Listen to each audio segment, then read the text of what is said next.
Welcome everybody to the Borderscape project seminar series. I want to remember that we are recording the meeting and the lecture, and also that it would be great if you could turn off your microphone and camera, particularly during the presentation. Can you still see my PowerPoint, or is again disappear? Yes? Okay, yes. Good. So let me present, give you some background information about the Borderscape project. So we are a project that is investigating how the Egyptian state formation impacted and transformed the social spatial landscape of the Nile First Cataract region in the 4th and 3rd millennium BCE. I am the PI. For those of you who don't know me, my name is Maria Gatto, and my co-worker, the junior researcher, is Dr. Oren Siegel. The project is founded by the Norway Grants, working together for a green, competitive and inclusive Europe, and by the National Science Center in Poland through the Poles Call. And we are based at the Institute of Mediterranean and Oriental Cultures of the Polish Academy of Sciences here in Warsaw. If you want to know more about the Borderscape projects, please go to check our website and our social media pages, or write us an email. Today's seminar is the second one in this first bunch of seminars that we have organized. Is titled The Egyptian State and Its Administration in a Border Area, Elephantine during the Old Kingdom, and is presented by Professor Juan Carlos Moreno García. And I leave my colleague Oren to present Professor García. And again, please close your microphone and video. Thank you.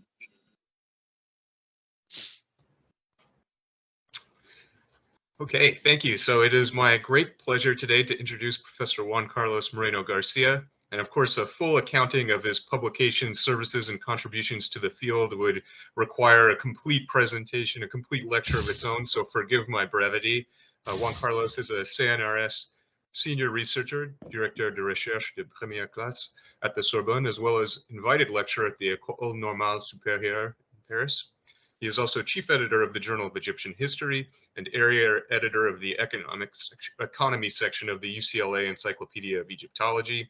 He's launched 2 new series of Egyptological books, Elements, Ancient Egypt in Context via Cambridge University Press in collaboration with Gianluca Mignacci and Anna Stevens, and Multidisciplinary Approaches to Ancient Societies through Oxbow Books in collaboration with Gianluca Mignacci. He's published extensively on pharaonic administration, socioeconomic history, and landscape organization, usually in a comparative perspective with other civilizations of the ancient world, and has organized several key conferences on these topics.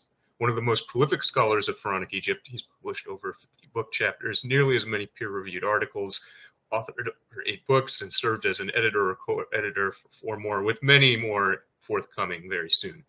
His thorough, stimulating scholarship on royal estates, administration, and power has changed both how scholars view the 3rd millennium BCE landscape in pharaonic Egypt, as well as the scholarly landscape on pharaonic administration and production. Recent publications include Markets and Exchanges in Pre-Modern and Traditional Societies, The State in Ancient Egypt, Power, Challenges, and Dynamics, Dynamics of Production in the Ancient Near East, L'Egypte des Pharaons, de Narmer à Dioclétien, and Ancient Egyptian Administration. We are so excited to hear more from him today, and we're particularly excited to hear more today about the Egyptian state and its administration in a border area. Professor Moreno García, the floor is yours. Thank you very much. The first question is, can you see properly my my PowerPoint? Yes, we can.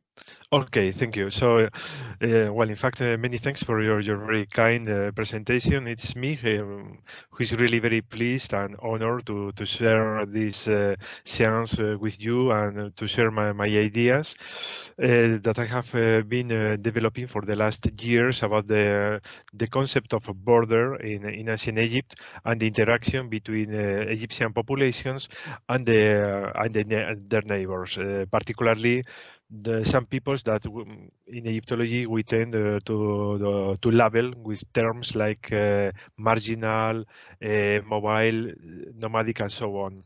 My interest in these topics is inspired by the work of many scholars, and Professor Maria Carmela Gatto is one of them.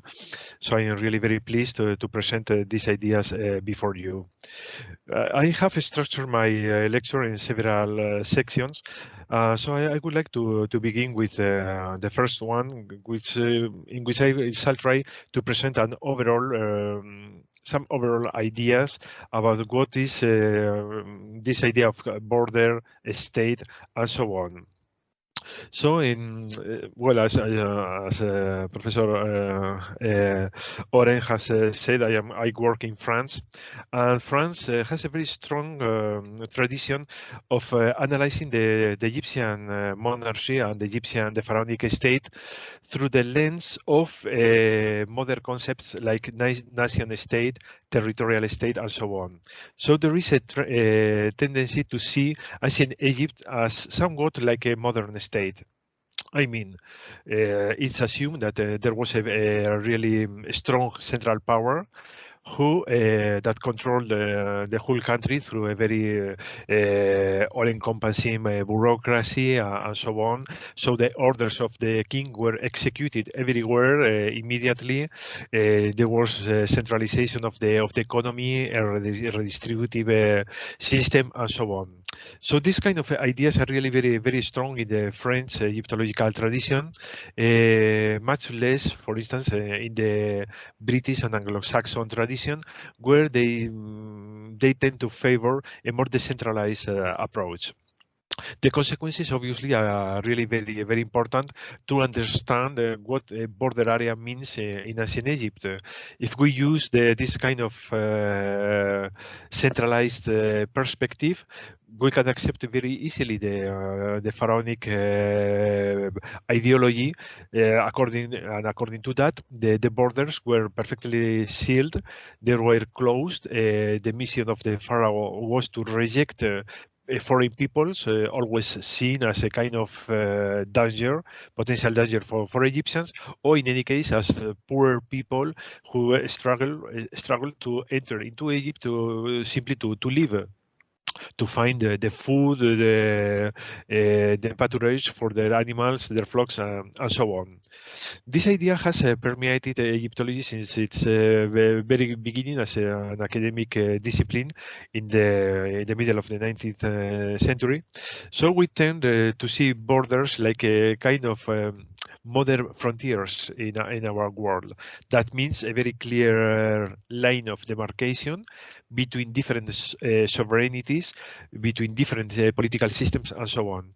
And I think that one of the most stimulating trends in archaeology in the recent 20 years or so is the fact that borders are being analyzed as a kind of multicultural areas in which there were a lot of exchanges, in which this control was in fact very fluid. Sometimes I have used the term of porous borders because there was a complete interaction of peoples and so on. And quite probably it also provoked that Egyptian people living there, developed some kind of idiosyncrasies very different from other people living otherwise in Egypt. We can see also that there were people, foreigners, settled in particular areas in Egypt, and sometimes living and exercising other activities together with Egyptian peoples. So the first idea is that the very concept of border should be used with a lot of caution. No, we cannot see an ancient border like a modern frontier. And so I think it's rather more productive to see that as a kind of interaction area where contacts were very fluid and people circulated between Nubia and Egypt, between Libya and Egypt, and so on. But in both senses, we also know, for instance, that Egyptians worked and lived elsewhere. We have a lot of evidence, for instance, in the late Bronze Age, about Egyptians living in Syria, in the Levant, and we also have, for instance, a wonderful inscription from the Second Intermediate period of a soldier, an Egyptian soldier living in Edfu, but who had served under Kushite ruler for several years, and he was paid in gold for his military activities there. So the second point I would like also to stress is this idea that the state controlled everything, it was very centralized and so on, should also be used with a lot of caution.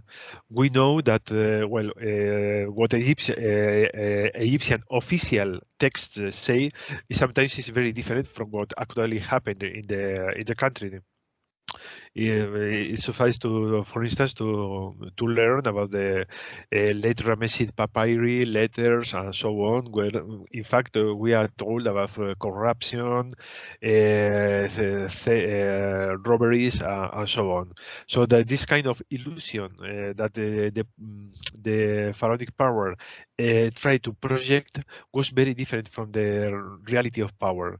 Sometimes the official text stressed authority, sovereignty, control, but in reality we know that there was a lot of local agency by not only by Egyptian officials but also by informal authorities who had the power and the contacts needed to manipulate social and economic relations.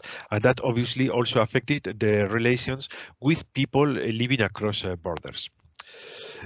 An important aspect also to consider when working about the history of the third millennium before Christ is this idea of provincial administration.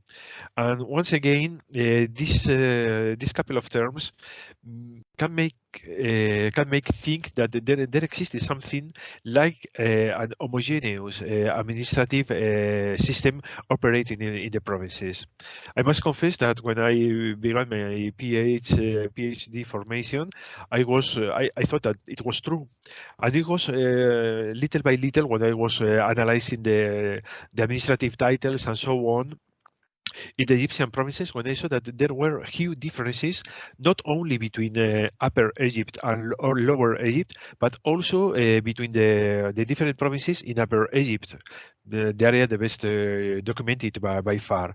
We can see that in some provinces, for instance, the temples were quite powerful. In others, it was some kind of royal estates and royal institutions. The distribution of titles quite often is very, very completely different, and so that should prevent us to avoid considering that the provincial administration of the Old Kingdom in Egypt, or the third millennium in general, was something very homogeneous. In fact, it was not true. We have a lot of differences, so the density of power from the central perspective was very, very different. That means that kings should negotiate with local leaders, should find the means to integrate them into the royal administration, but especially to make their interests be the same that the interests of the king. If the king failed to achieve this goal, probably the system collapsed because provincial leaders or regional leaders may be tempted to develop their own political agendas, and we know that that was precisely what happened at the end of the Old Kingdom, when suddenly provincial lords got really very powerful. That means then that we should have into consideration the importance of non-institutional actors and interests. Once again, we should remember that the epigraphic documentation, the papyri, only reflects part of the reality, particularly the officials and the people who were more closely connected to the king, who participated in the official organization and management of the country. But there were many other local authorities who were extremely important too, but the terminology is sometimes is not very precise, and unfortunately we have not found a lot of documents dealing with their activities. They are usually referred in the Egyptian sources of the 3rd millennium before Christ, like chiefs, heritep, like great ones, sometimes like administrators or managers, that means emir pair, and many other terms. We also know, for instance, that village chiefs could be also rather important, particularly in some periods of Egyptian history. So it's not unfrequent that when the monarchy collapsed, these local authorities, informal authorities, became suddenly the only source of legitimate power. And so in many cases, scribes and dignitaries said that they work now for this kind of chiefs. You should remember, for instance, a wonderful stela that is preserved at Krakow in Poland that says that, well, an official from, I think, Jebelain said, well, I sacrificed for the local temple and I work for 13 governors. So that means that this kind of local authorities were being very important there. In this perspective, we should consider that Nubian peoples and desert peoples were a permanent actor in many areas of Egypt. We are beginning to discover the remains, sometimes in areas between liminal areas between the desert and the Nile Valley. We are discovering their cemeteries and so on. And as Professor Gatto, for instance, has brilliantly shown in the case of southern Egypt, frontiers were in fact rather mobile, so rather porous. So these kind of peoples were crossing, working in Egypt, and so on. It's perhaps not by chance that one of the most ancient Egyptian archives, the so-called papyri from Jebelain, from the 4th dynasty. In fact, they talk that there were several desert peoples living in several villages together with the Nubian, together with the Egyptian population. So that means that already since a very early age, this kind of foreigners were part of the Egyptian population and they were settled there. As you can see here in the slide, for instance, we know in other from other periods of Egyptian history that this kind of fluidity was really very important. We have Nubians, we have Asians, but we have also people living in the eastern delta, the so-called Segetiu, who sometimes were depicted. And we know from several documents that they collaborated in the organization of expeditions and so on. That means then that when we analyze the borders in Egypt, we should consider that there were several agencies in place, not only the state and the monarchy or the local officials were actors in their own, but there were also many other people who are not so well documented, but that they were really very important actors in economic activities and so on. I would like also to put some examples coming from other areas that can illuminate this role of non-documented actors or not institutional. Here you have a map of Ebla.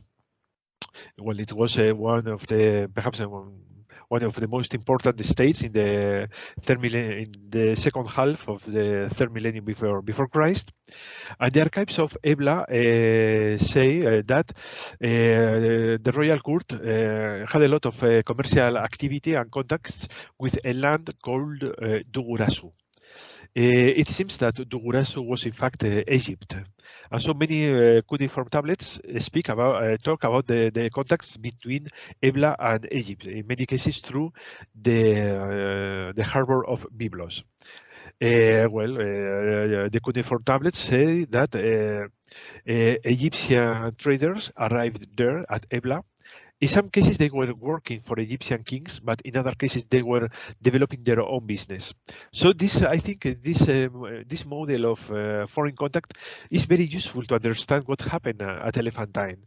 I would like you to have this first idea in mind, that in some cases, these specialists in foreign trade, they did act not only at the service, or not exclusively at the service of pharaohs and kings, but they also had their own interests. So in many cases, perhaps kings simply called these trade specialists to trust them with a particular mission. But otherwise, these people simply they made their own business, they follow their own commercial agendas and so on. What is also very interesting about these cuneiform tablets from Ebla is that they describe the goods that were exchanged.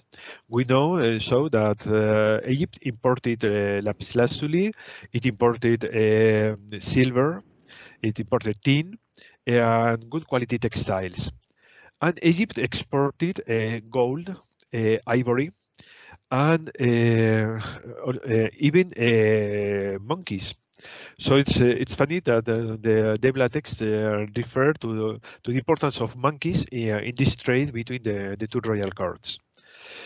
A second point is that Nubians were also settled in Egypt since a very early age. We know, for instance, that the recent discoveries made by Nadine Müller at Edfu revealed that desert peoples were living there and collaborated with Egyptian authorities in the exploitation and the extraction of minerals from the eastern desert. There were overseers of Deia Cementiu, so this kind of prospectors from Edfu, and the material culture associated with the area where they lived reveals a lot of pottery from the eastern desert and Nubia. Of course, we also know that at Jebelain there was a colony of Nubian soldiers and so on during the first during the first intermediate period. We know that slightly to the north, at Risekat and other areas, there is also evidence of Nubian presence there. And so apparently this area of Jebelain was an area where Nubian peoples settled since a very early date. And that continued throughout Egyptian history. We can see, for instance, that in the late Ramessid papyri dealing with the robbery of the tombs and so on, we are told that people from the desert and Nubian military personnel still are documented in the area of Jebelain. There are also contact points, like for instance, Hierakonpolis, locality HK64, where it was a kind of ritual area in the limit of the desert, where archaeologists have found traces of cult for goddess Hathor. And that means that there was some kind of interaction between peoples from the desert, Nubians and Egyptians there. According to the archaeologists, it was probably during the period following the flood of the Nile. So people gathered there, perhaps they took part in rituals and exchanged goods and so on. So with this kind of overall picture, I would like to stress this importance of fluid borders and circulation of peoples. What do Egyptian texts say about ancient Elephantine? Well, in fact, we know from the royal annals that gold was was a very important commodity for the monarchy during the early 3rd millennium before Christ, to the point that in some cases the census was called the census of gold and cattle. That means that mobile wealth was taxed by the state, so that means obviously that this kind of mobile wealth was circulating in Egypt at this early age. In fact, gold was very important at Elephantine. We know from the seals several hundreds of seals dating from the third dynasty, that there were that royal officials were in control of gold and the circulation of gold there.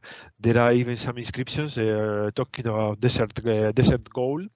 And what is perhaps very important is that the text refers to several categories of people that who are not very well known, but who probably worked as a kind of private traders or non-institutional traders. They are sometimes called miter.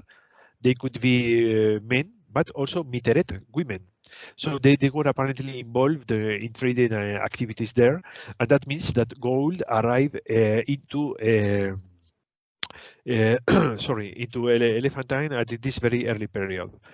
We also know from the seals of several officials that some officials provided some kind of logistics to guarantee the circulation of commodities across this section of the Nile Valley. We know from the seals that some of these officials were working at the same time at Elephantine, El Kab, and Abydos, at least, and that they were in control of supplies of grain and other things.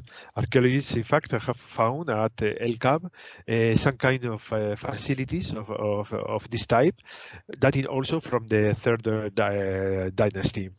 So that means that there was a kind of circuit linking Elephantine, at least to Abydos and probably to Memphis, that it was controlled by local officials, but that perhaps the arrival of gold into Elephantine was not organized through royal expeditions or royal missions, but simply because local people were coming there with their gold to exchange that for other kind of goods.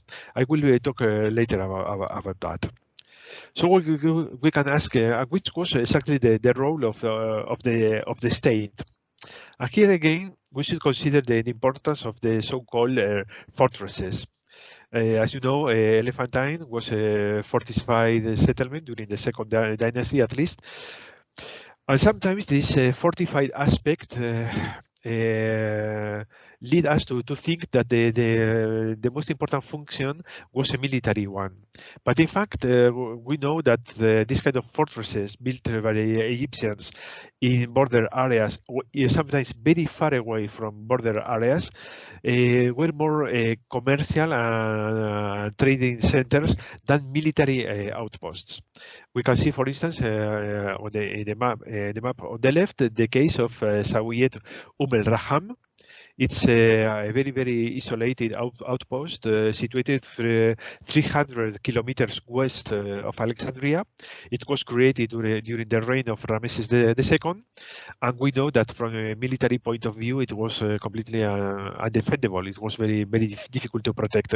But in any case, it was founded at a precise area where there were exchanges between Libyan peoples and peoples arriving from the Mediterranean, especially from the Levant. They exchanged activities there. So perhaps the role of Zawiet El-Raham was to provide a meeting point where these peoples could interact and trade also with Egyptian traders, and they could be taxed. Also, of course, we can think about the Nubian fortresses in the area of the second cataract of the Nile. But in the case, for instance, of Mirgisa, we should know that, well, we know that there was a substantial settlement, the so-called open city, built outside the walls, so it was not protected at all. And we found, archaeologists have found there Egyptian-style houses. And you can see, well, I have put the photo of one of them. You can see a house surrounded by small stone huts, apparently used to store goods and commodities. So this open city was built very close to the harbor area of Mirgisa. So, as you know, harbors in ancient Egypt were also markets. So probably these archaeologists think that this neighborhood, this residential area, was in fact inhabited by Egyptian traders interacting with Nubians. But they traded outside the walls.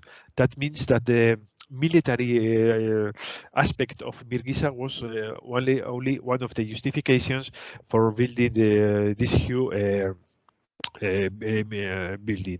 Archaeologists have also found very recently at Uronarti that also at the exterior of the fortress there existed a substantial open settlement. Apparently, and the architecture is not neither Nubian nor Egyptian.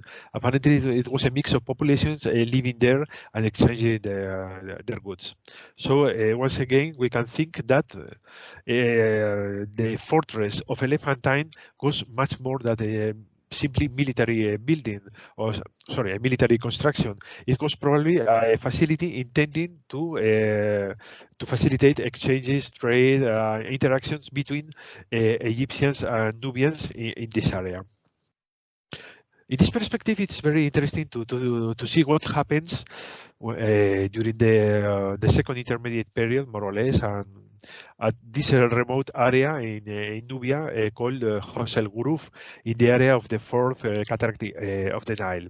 You can see in the photo on the right, these grinding stones used to crush quartz and to extract gold.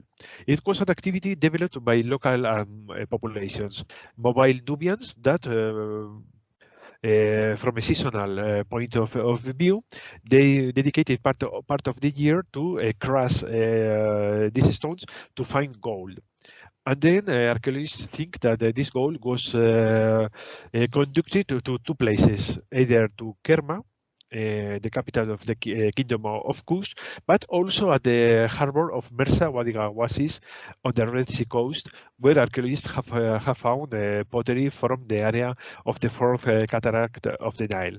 So we can see a kind of economic circuit in which local populations extracted gold, and then they went with their caravans to the areas where they could exchange that gold for other commodities. And that was perhaps the main purpose of the Egyptian fortresses built in the second cataract of the Nile. We have this wonderful archive called the Semna Dispatches that describe how Egyptian patrols controlled caravans of Nubians. In some cases, they were formed uniquely by Nubian women, and they say that they were going to the fortresses to trade. They used the verb sun, that means trade. Unfortunately, they don't say what was the commodity they were trading, but in these fortresses, the archaeologists have found a lot of weights used to weight gold. So we can see that these activities may not reveal how early Elephantine operated as an area where Nubian peoples arrived with their gold, or perhaps this kind of Egyptian traders called Miteret arrived also with their gold, and they were taxed and so on by the kings. That leads to another architectural feature that has been found at Elephantine, and it's this kind of a small step pyramid. It dates more or less from the very late Third Dynasty or the very early Fourth Dynasty. As you can see in the map on the right, the archaeologists have found 7 pyramids of this type only in Upper Egypt. For the moment, there is no trace of them in Lower Egypt. One thing that strikes me a lot is that if you see the geographical distribution of these pyramids, they appear in areas where there was a very close contact between Egyptians and desert peoples. You can see here, of course, at Elephantine, also in the area of Edfu, at Hierakonpolis, as I told you before. We know from archaeological discoveries that there was a close interaction between desert peoples and Egyptians there, at least during the second intermediate period. Of course, in the area of Nagada, there was the extraction of gold again. Abydos, this area of Sawiyet El Maitin is an area very intriguing, because from a very early date, the local authorities play a very important role in the overall structure of the Egyptian administration. And of course, to the north, we found another one at Sila. And Sila, the area of Fayum, was the entrance point for caravans arriving from so-called Libya or the Eastern Desert. We can remember, for instance, the descriptions of Pharaoh Meremptah during the Ramessid period, who describes in detail the itinerary followed by Libyan populations to enter into Egypt, either by the Western Delta, either by this route crossing Fayum. So perhaps what should we do about this small step pyramids? There has been a lot of discussion about their role, and I wonder if perhaps one of the role was to mark symbolically a kind of meeting point where peoples from different cultures, from different traditions could meet, could exchange their goods, and perhaps were taxed by the state. It's only an hypothesis, because obviously we have no real archaeological clue about the real role played by these small pyramids. But it's quite interesting to see that in this period, where there was this kind of very fluid exchanges between Nubian peoples and Egyptians at Elephantine, the monarchy felt that it was necessary to mark this territory with a building that reminded royal authority and royal control. But in fact, Elephantine became a very important locality during the 6th dynasty. It is then that the epigraphic record reveals the existence of a lot of officials living there. Their titles were very different from those used in other areas of Upper Egypt. We know, for instance, that in any case, for me, the most striking fact is that these titles refer to foreign countries, refer to interpreters, they refer to expeditions, and also to the arrival of foreign tribute. That means that this combination of things reveals that these officials were specialized in contacts with areas extending far beyond Elephantine, not only to the south, but as we will see later, to other areas of the Nile Valley. Of course, we have the chance, we are very lucky enough to have the very detailed biographies of the officials buried at Kubet el-Hawa, who describe in a very vivid way the caravans they organize into Nubia, the adventures sometimes they encounter there. And perhaps one of the things that for me is more striking is that in some cases these caravans apparently were not organized by the crown, but it was a local initiative of local officials. You can remember, I think it was Samni who says how he organized an expedition from his own per jet. That means from his own household to meet his father, who had died abroad and so on. So this kind of these biographies perhaps point to an aspect that I had explained before when I was talking about Ebla. The idea that these officials or these people buried at Elephantine were in fact specialists in foreign trade, and that means that in some cases they work just for themselves, and in other cases, for instance, if the monarchy, the pharaoh, wanted a very particular good or a particular commodity and so on, perhaps they contacted these officials to organize something together. In that cases, also the royal mission had also a private dimension, because these officials could carry their own business together with the business they fulfilled for the king. Of course, that means that these people had to have a know-how. They needed to have a lot of experience, a lot of information about foreign peoples, and so on. And so that means that they should develop their own networks of contacts and of activities abroad. We know, for instance, thanks to the biography of Erhoof, that the success of some of his commercial missions depended on the support of Nubian rulers. They provided him with escort, with protection when he was traveling across potentially hostile territories. He describes in very vivid terms the problems he encountered sometimes there.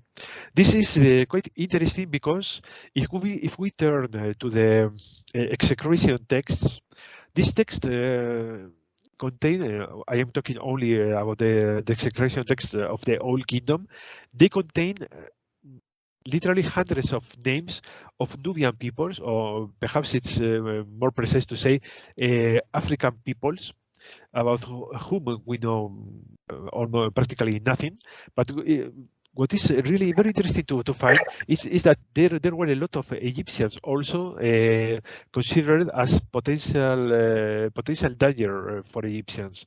So the execration texts from the Old Kingdom record three categories of people, say Nubians, Egyptians, and people who bore Egyptian names, but they were called the Hesi, just to stress that they were Nubians. These peoples are categorized as a potential danger, and the texts also say that there were some categories of people like the Sinu. The Sinu, that means runner. And runners apparently were some kind of people working as couriers, messengers, and so on, putting in contact the Egyptian authorities and people living in the desert and in foreign territories. Perhaps they were of foreign origin. We don't know because we have very few references during the 3rd millennium before Christ about them. There's also another category of people. They are called Shenu, and Shenu is a kind of Nubian troops. We know that there were some officials, Egyptian officials, who controlled these Shenu troops, but the execration texts say that they were potentially a danger for Egyptians. So that means that this kind of knowledge of peoples, of territories, and so on was really crucial for the people living and working at Elephantine to develop their activities and their exchanges abroad. But that also means that Nubian peoples were not passive actors. They had their own interests. Sometimes they collaborated with Egyptians. Sometimes they could become a problem, a danger. So negotiation was always needed, and that means that the pharaonic ideology emphasizing control, destruction of enemies, and so on should obviously be used with a lot of caution. This text also provide very useful information about the activities of the officials buried at Kubet al-Hawa at Aswan during the 3rd millennium before Christ.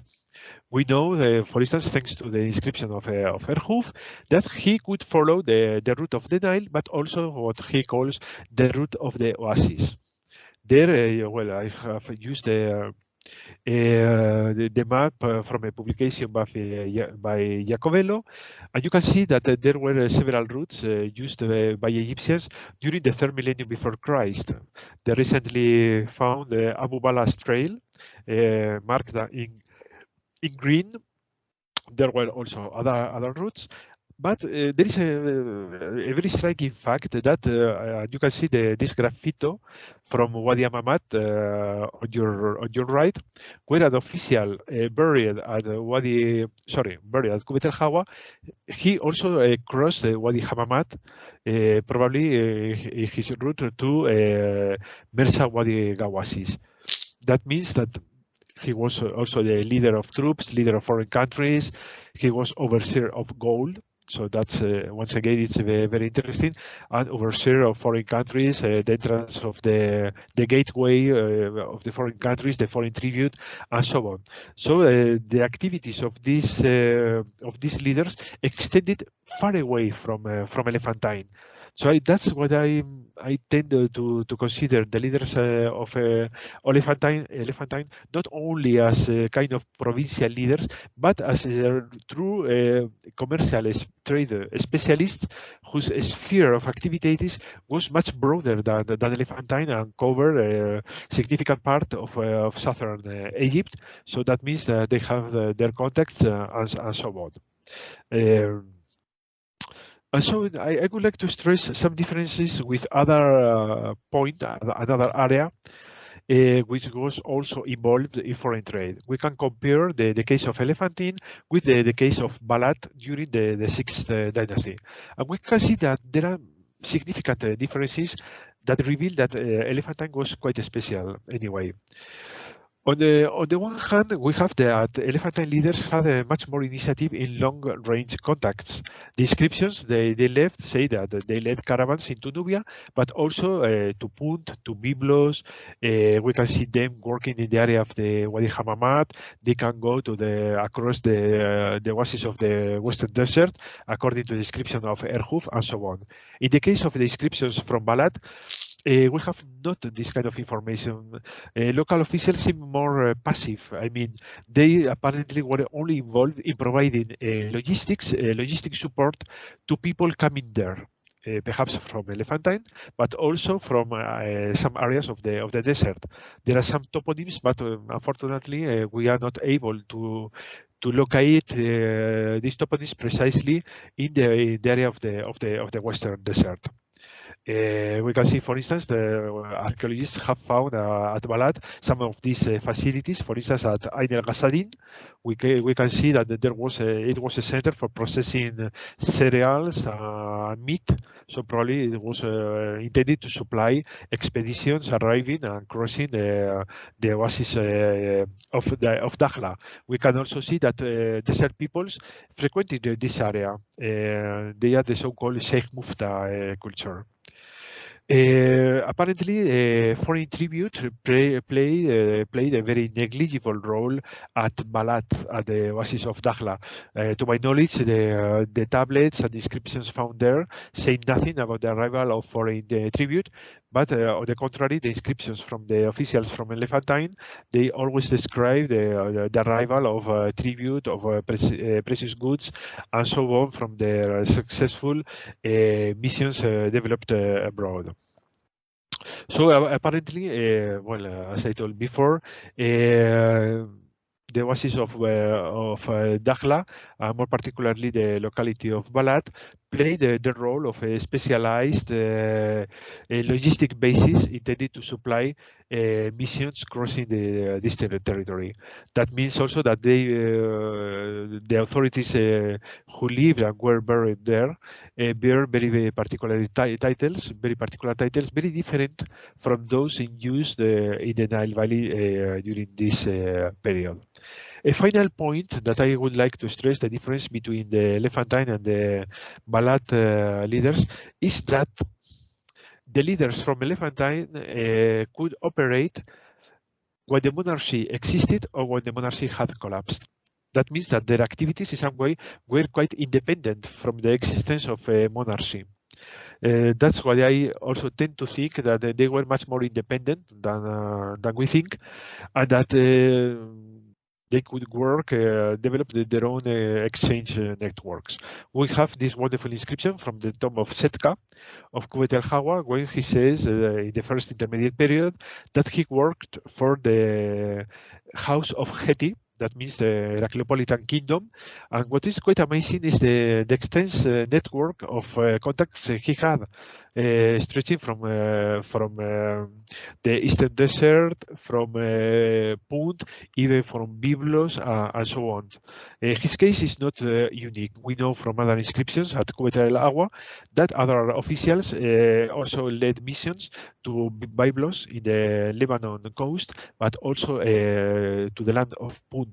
And we know now, thanks to some Italian archaeological expeditions in eastern Sudan, that there was a land route connecting probably Egypt and the Nile Valley to the area of Punt through the delta of Gash in eastern Sudan.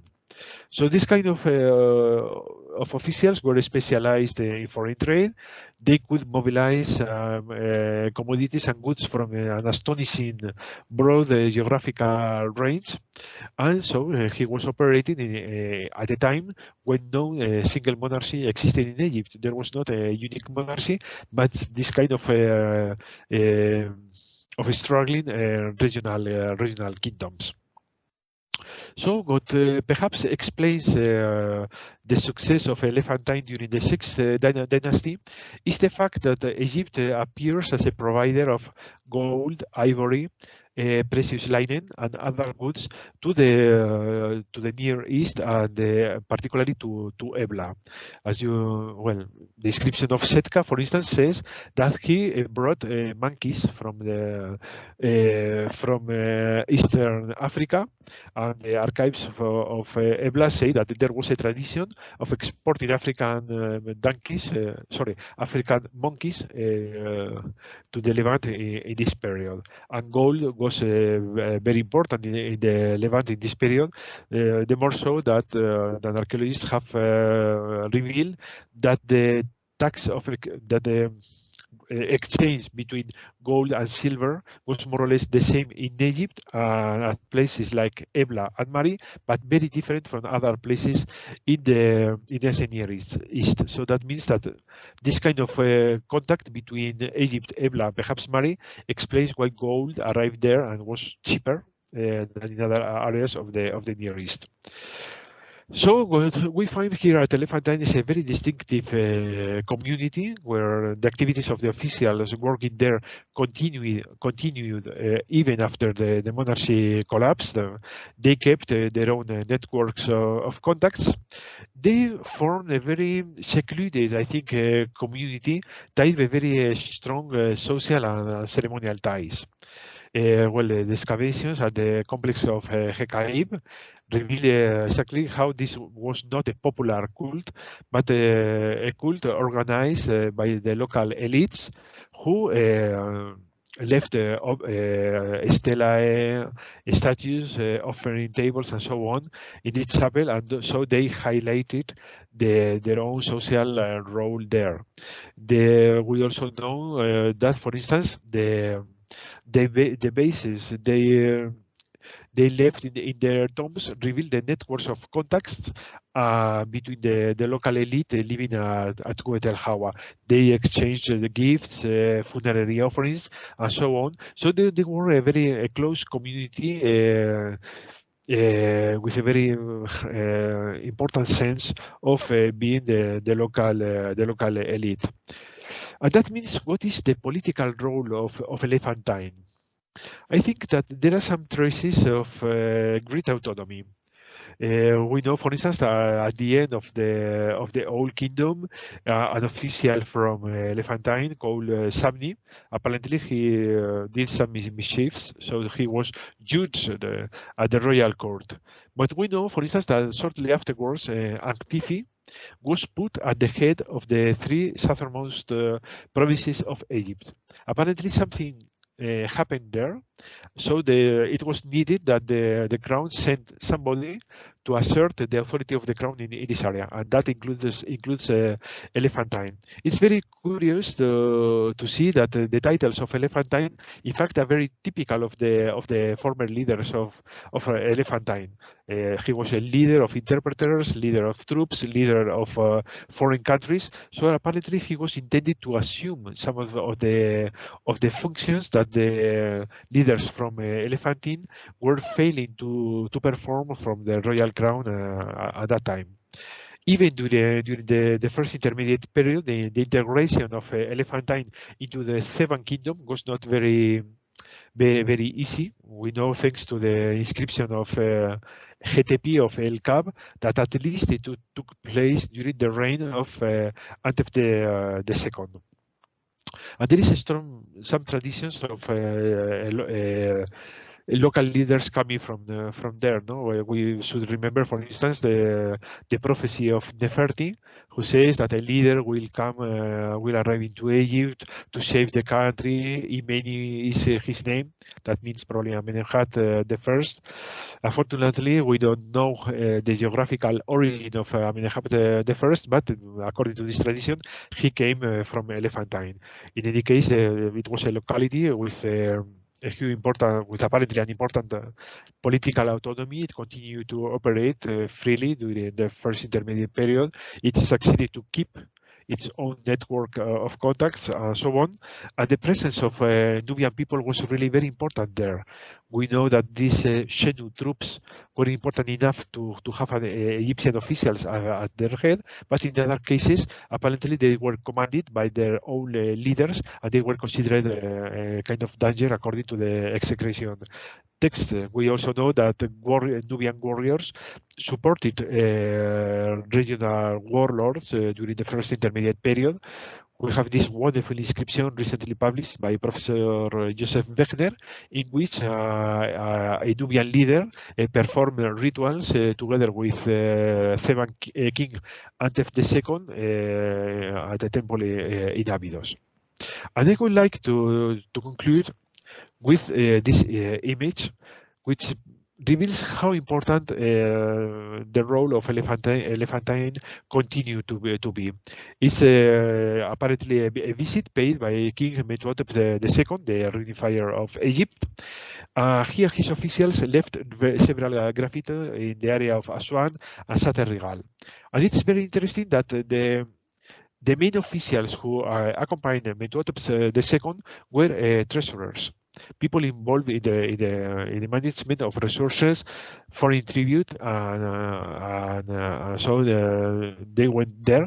And you have the description on the left, on the top, that records the arrival of ships from Wawat. So apparently, Mentuhotep II was again very interested in the Nubian and African resources, and apparently he went there in a kind of mission or meeting, or we don't know exactly what happened there. But in any case, ships from Wawat were arriving there.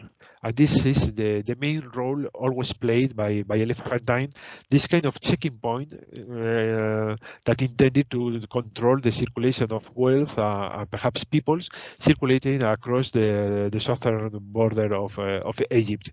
In some cases, the idea this wealth is circulating across the borders were not it didn't come from activities organized by the crown, but simply by it corresponded to activities of local traders and so on. You can remember, for instance, the biography of Saremput I during I think the reign of Sesostris I, who records that he was in charge of controlling the harbor areas, the tribute, and the ships arriving into Elephantine.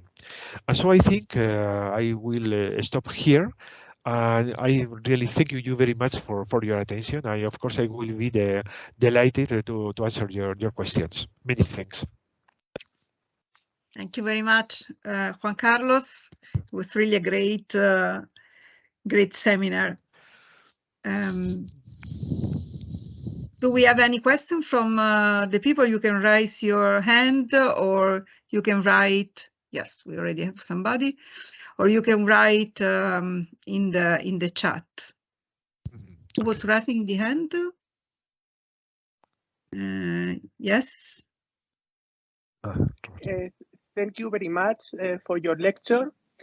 I would like to ask you, can we say that Elephantine became the capital of the first Upper Egyptian Nome during the 6th dynasty because of its economic importance for Egypt?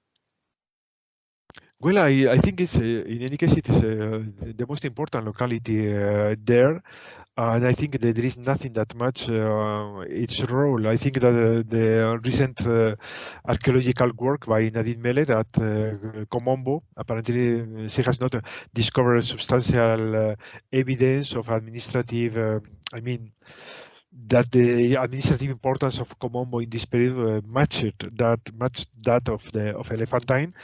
And if we remember, for instance, the descriptions from some papyri from Elephantine during the Sixth Dynasty, the local leaders appear as a very important people, not only in the province but in the territory, in the neighbor areas. For instance, they said that they intervened in the affairs of the area of El Cabo. I think it was because local priest at El Cab died, so it was the mission of the leaders of Elephantine to bury him or to take care of his burial.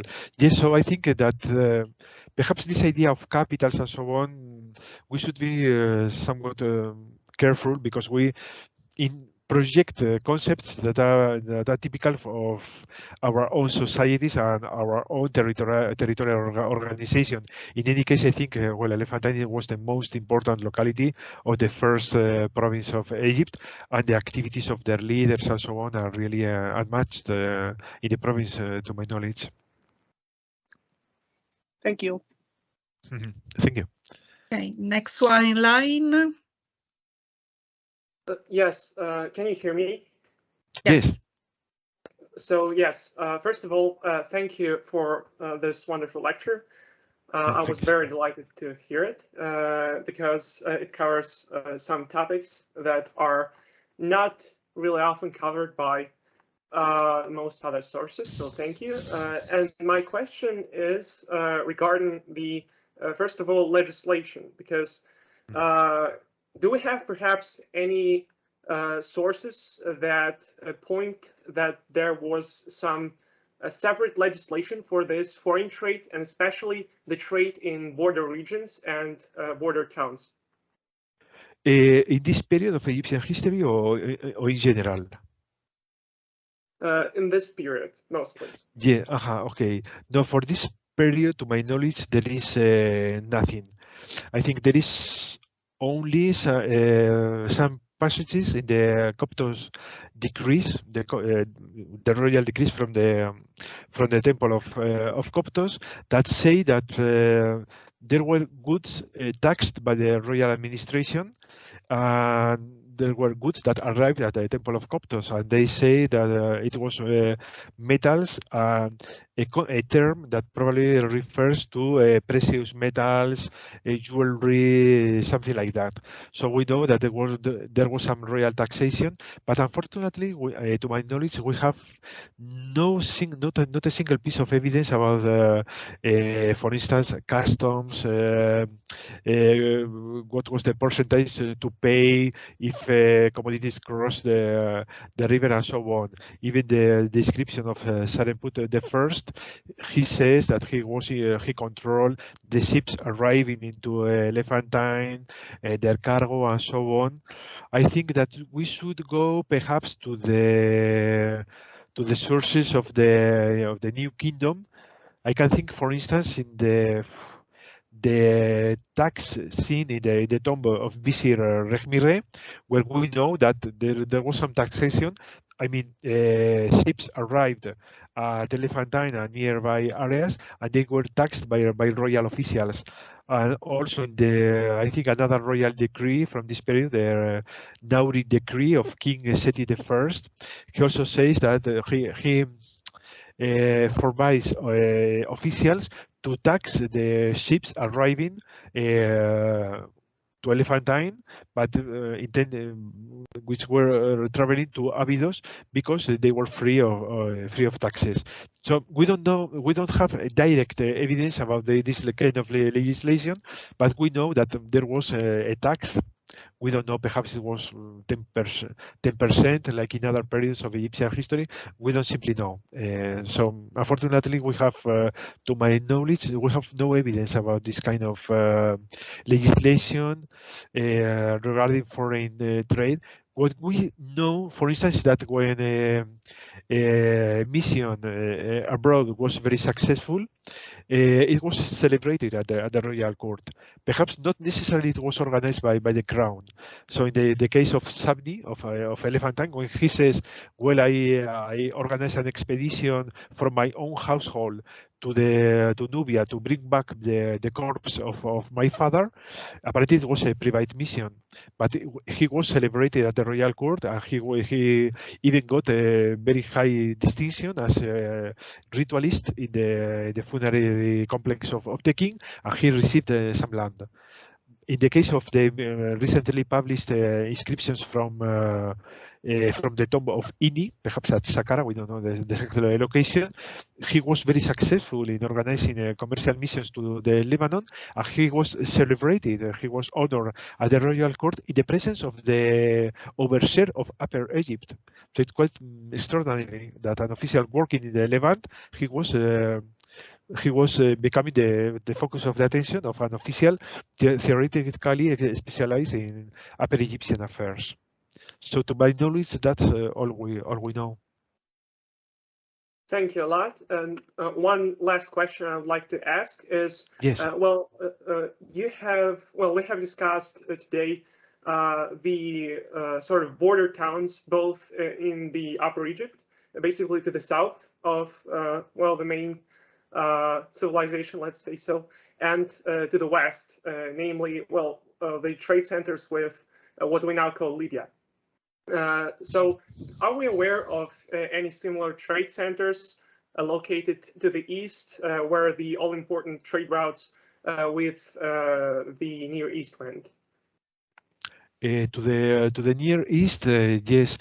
Well, there is. I think it was perhaps rather centralized in the Eastern Delta. We know, for instance, the recently published papyri of Wadi el-Jarf by Pierre Talet. Some of the papyri refer to the construction of some kind of harbor facilities in the Eastern Delta. We know that there was a category of people, this Sheniu I referred before, regarded as runners. They, according to the description of Medsen, an official from the very beginning of the Fourth Dynasty, these Sheniu were based also precisely at the province where, according to the papyrus of Wadi el-Jarf, there was some building of a local harbor. And there is also another intriguing thing that this Manfred Wittak discussed. It was the existence of a kind of temple with, but not with an Egyptian plan, but a Levantine plan in, I think it was at Esbet Rusti in the Eastern Delta. So according to him, that may perhaps it was a kind of precedent of what later became Avaris. At Avaris, we know that it was the main harbor of Egypt to the Levant and so on. Perhaps there was some kind of a community, of a Levantine community, living in the old kingdom in the Eastern Delta, and perhaps also specialized in trading activities with the Levant. The only problem is that, for instance, the papyri of Wadi el-Jarf give some toponyms, but we are not able to locate them very precisely in the Delta. And according to the tablets from Ebla, Dugurasu, perhaps it was not necessarily the term to designate Egypt in general, but an Egyptian harbor or something like that.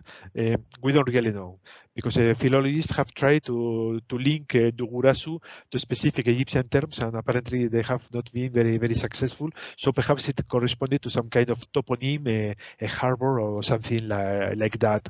But in any case, I think the main harbor was located somewhere in the Eastern Delta, and we know that from the beginning of the Middle Kingdom, it was Avaris Tel el-Daba that became the center of a very important multicultural community of people specialized in trading activities with the Levant. But apparently there was something going on in the previous centuries too. Thank you. Many thanks.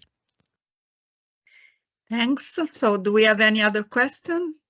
Somebody wants to comment? No. Well, I can, if anybody else has any question now. It was interesting to think about, yeah, this idea of the elite of Elephantine being, and so also the community of Elephantine being quite independent from the center, from the political center, for two reasons. So if I see it from a Nubian point of view, we always think of the beginning of the dynastic time as a moment of complete change, also of the interaction between Nubians and Egyptians. And this, of course, has major influence on the situation in Nubia, particularly the socio-political system. No, so I'm thinking of the elites that develop and let's say the earliest form of political complexity that developed in Nubia at the end of the 4th millennium, so the so-called A group. And we always think that with the unification of Egypt, and so the control of a larger area by the Egyptian power, the Nubian power lost control of the desert roads of this trade with the south, no? So Punt, or so the territorial, let's say, trade with the south. Because the Egyptians, let's say, take control of this kind of trade. But if we think of Elephantine as an independent, let's say, local development of this control of the southern routes and also the desert routes, which makes sense because these were probably more Nubian-oriented people with a tradition of knowledge of the desert roads. It seems difficult to, let's say, to keep this kind of ideas, no? So then the Nubians, let's say, had to change and make and readjust in a different way because the Egyptians were taking, direct control of this trade system. No, but instead it seems that was more a local development, and probably there were more still, let's say, it was still part of the same tradition that was before in charge of this trade, so it seems, it can change, let's say, a little bit our interpretation or our view of this kind of control of the desert and of the trade, the southern trade, let's say. What do you think about that?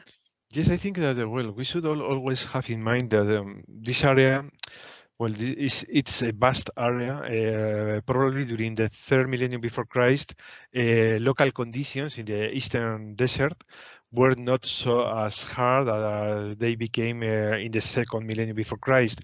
We know, for instance, that the Wadi Howar carried water permanently until 2000 before Christ, and the so-called Nubian Paleo Lake was perhaps still have some water. So perhaps it was easier to travel across the eastern desert, even the Abud Balas Trail leading to Wainat probably existed because the climatic conditions was not as hard as they became some centuries later. That means that we are dealing with a vast area. And I think that it's very logical to think that if Egyptians were engaged in foreign trade, foreign contacts, and so on, obviously they firstly needed collaboration, local supporters. Obviously, the Egyptian sources stress victory and conflict. But we know that it was impossible to keep and to sustain on the long term because Egyptians had nothing to do against hostile people are harassing them and so on. We know, for instance, that Elephantine was important, but also Egyptians developed Buen, and Buen until the 5th dynasty there was some kind of outpost, completely isolated. So if it succeeded in some way, it was because it enjoys some protection of local Nubian leaders, and because its activities were compatible with the activities of local leaders. Of course, I am not saying that there was no conflict. We know that Egyptians sent occasionally armies, But when we say, well, Egyptians sent an army against Nubia, against Nubia in general, against a Nubian ruler who was hostile to another Nubian ruler ally of Egypt. So we don't know the subtleties of the local politics. So Egyptians intervene in Nubian affairs, but we also see, for instance, during the first intermediate period, that Nubians intervene in Egyptian affairs. For instance, they borrowed the Nubian soldiers to some local allies at Asyut, perhaps at Elephantine, at Jebelain, and so on. We have this wonderful inscription about the ceremony at Abydos, where a Nubian ruler participated with his Theban ally. We have, I don't know, this wonderful graffiti from the period of the reunification of a Nubian soldier who was at the service of Mentuhotep II, and he was fighting other Nubians. So we can see this kind of mobile situation were very, very fluid, where there were several powers. And of course, sometimes the Egyptian influence also led some local Nubian rulers to consider themselves pharaohs. We know these very strange inscriptions from the probably the first intermediate period of the very beginning of the Middle Kingdom. I think there are 3 or 5 local Nubian rulers who left the inscriptions with the full Egyptian titulary. So it's quite extraordinary. Where they ruled, we don't know. We know nothing about them. But in any case, they try to present themselves as pharaohs. So I think it was a very fluid relation.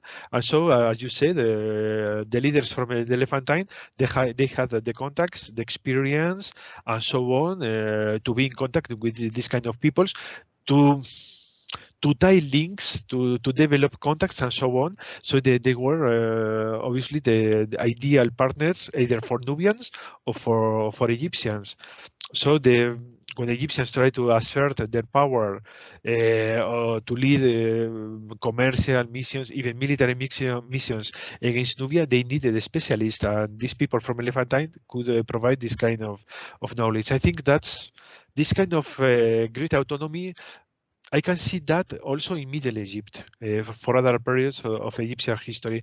So this kind of uniformity of territorial homogeneity of Egypt, it's a very modern concept, but I think it's not operative at all in Egypt during the Bronze Age, at least during the 3rd millennium before Christ and the 1st centuries of the 2nd millennium before Christ.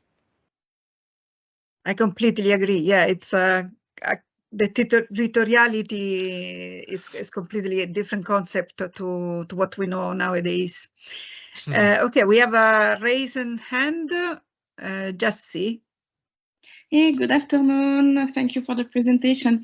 I have a question about the last slide about Mentuhotep rock inscription. Could you tell us more about the reason why this rock inscription is in Regal? I mean, why did this king pass through this place? I mean, because if it was any fortress or meeting point or kind of border, because I know that the south border of Egypt moved, it was not always Aswan because of politics. If it was the south border in that time or not, or why did he stop exactly here, in your opinion? Yes, well, I think that perhaps it's very simple. Perhaps for just for a visual point of view, he can carve this thing that could be seen far away and so on. But in any case, I think the important fact is that it's celebrated. A visit that Mentuhotep II paid to this area of to the southern border of Egypt, and it's very important to see that it was linked to the arrival of ships from Wawat. Unfortunately, the texts are very short. They say nothing about what these ships were carrying and so on, but we can imagine that it was some kind of tribute or precious goods and so on. We know from thanks to the inscriptions of many officials of Mentuhotep II that one of the main political goals of Mentuhotep II was to control this kind of precious things. Suddenly we have officials who were involved with gold, silver, cornelian, turquoise and so on.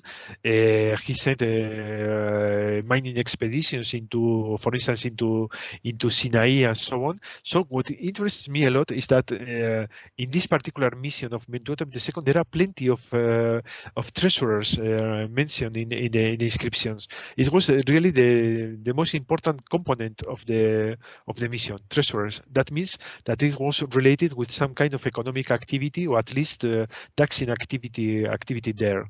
So we can imagine what could be trade, an alliance between Mentuhotep II and a Nubian king. We don't know, but in any case, apparently the important thing was to celebrate that ships were crossing this area, and Mentuhotep II pretended to be in control more or less of that activities. I think that's why he decided it was important enough for him to leave this big representation as at Châtel Regal, and why there are so many inscriptions of treasurers from his reign in this area around Aswan. Thank you so much. Thank you. Okay, we have Oren who raised his hands. Thank you so much for this really wonderful seminar. I sort of want to continue off of your comment about how there's sort of this tendency, or there has been in the past, that hopefully we're moving beyond, for scholars to impose kind of modern conceptions of territoriality onto the Pharaonic Bronze Age. And I was wondering if one text that always leaps to mind when I think about this is the instruction for Mary, where the king is mentioning, establish a town, and I believe they're talking about Asiatics in that context, but it's striking like a crocodile road. But if there's a large town, that can dissuade them. And I was wondering if you might comment a little bit on how some of these, if we even want to call them border towns, some of these kind of how this fits into some of these kind of different ideas about territoriality that you've touched on so far. Yes, well, I think that the rhetoric of pharaonic power is very, very powerful. No? It's this idea to mark a strong contrast between Egypt. Egypt means prosperity, rich agriculture, and so on, and foreign territories mean poverty, wandering populations, starving populations, and so on. So from a rhetorical point of view, it's very powerful, and that justifies the power, the authority of the king. The king protects the borders and the people living inside the borders. Perhaps he's so generous that he allows some foreigners to come into Egypt and settle, just to not starve. But the reality is very, very different indeed. We know from people were entering from the Levant into Egypt from the pre-dynastic period. We know, for instance, that for most of the Old Kingdom, many localities flourished in the eastern branch of the Nile, and apparently it was connected to the arrival of caravans bringing copper from the Sinai and elsewhere. We know, for instance, at Wadi Tumilat there are facilities and so on for copper smelting. Apparently, huge quantities of copper arrived there since the second dynasty. So it's quite logical to think that there was some kind of facilities, harbors, and so on, intended to trade with the Levant. There were foreign traders settle and living in Egypt. They become much more visible in the second millennium before Christ, probably when paradoxically the text of Mary Carré was composed. We know that many Asiatics or Asians were represented in their own monuments, and they were proud about their roots. They say, I am an Aamu or an Amut, an Asian women. And we know that their activities included being priests, artisans, and so on. So they were not only slaves, as they are mentioned in some administrative documents and so on. So they were well integrated in the Egyptian society, and so it's paradoxical that at the moment when some Egyptian texts stress hostility against Asians were settling, were creating communities, not only, for instance, at Tel El Daba. There is a small papyrus, for instance, a small letter from Ilaun, and that says that an Asian came to the locality of Ilaon to work and so on, and he came from his UNET, and UNET is a kind of Levantine settlement. So apparently in the area of Fayum there was a kind of colony or settlement of Asians who preserved their own way of organizing the settlement, and they were there. And of course, we have Merikare, but we also have Sinue. And Sinue says a completely different thing, no? It's in this case, it's an Egyptian who exiles himself in the Levant. He's very well received. He accumulates wealth and so on. But so that points to another kind of relation with peoples from the Levant.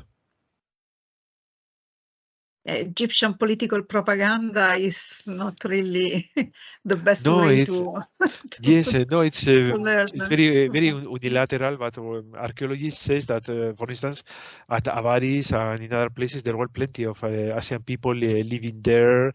What is really striking for me is that they were very proud of their origins. They designate themselves as Aamu in their own monuments.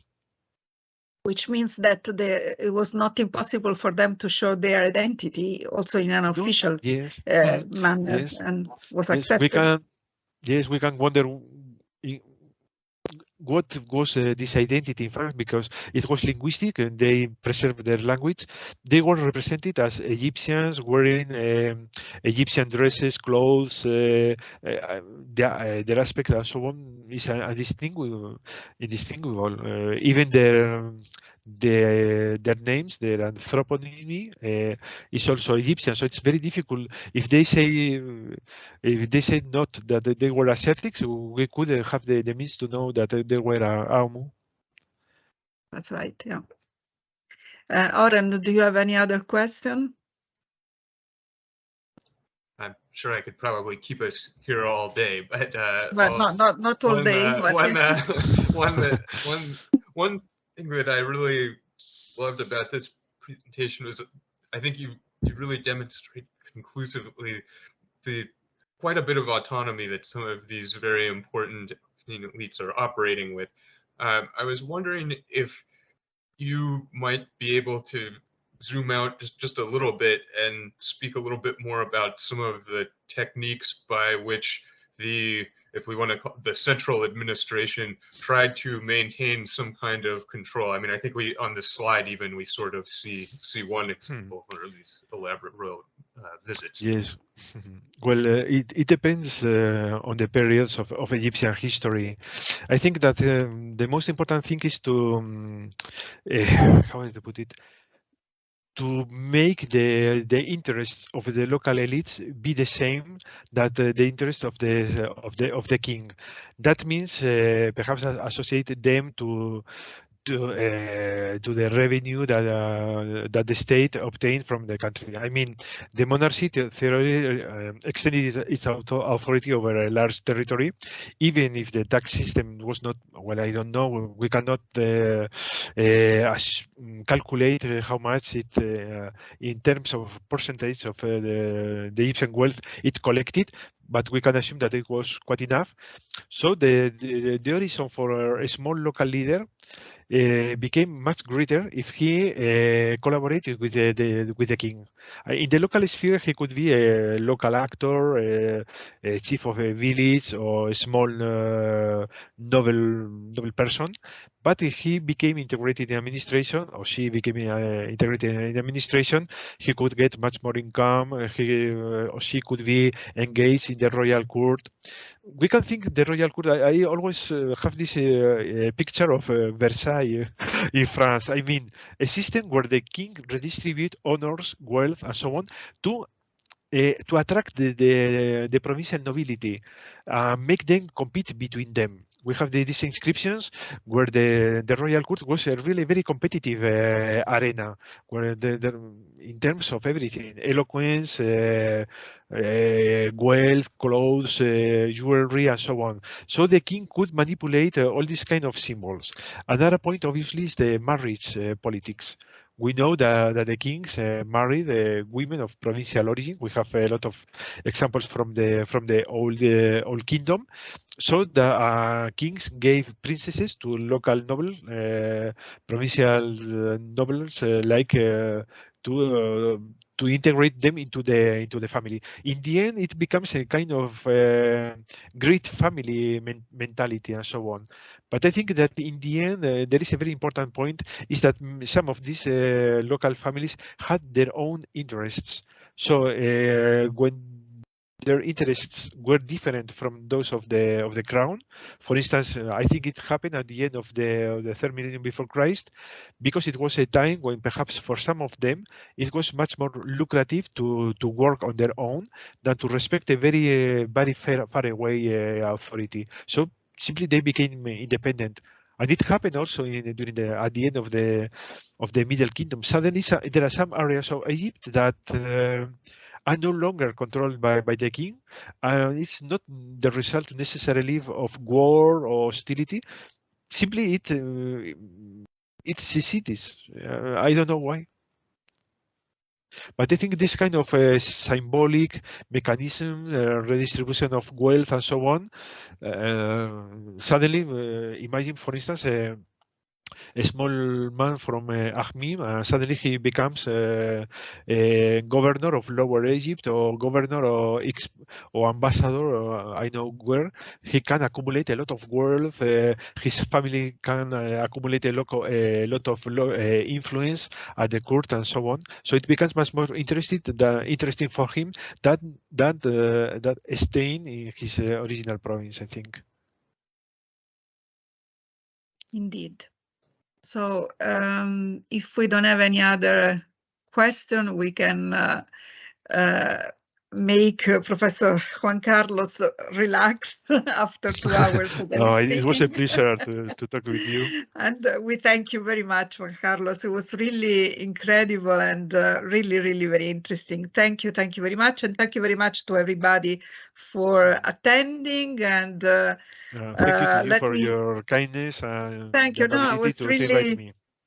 Thank you. No, thank you for getting our invitation. And next time, in 2 weeks, we have another seminar coming up by Oren. So I hope you will attend also in 2 weeks' time. Thank you very much, everybody. Bye-bye. Thank you very much. Thank you. Bye. Goodbye. Thank you, Juan Carlos. Thank you.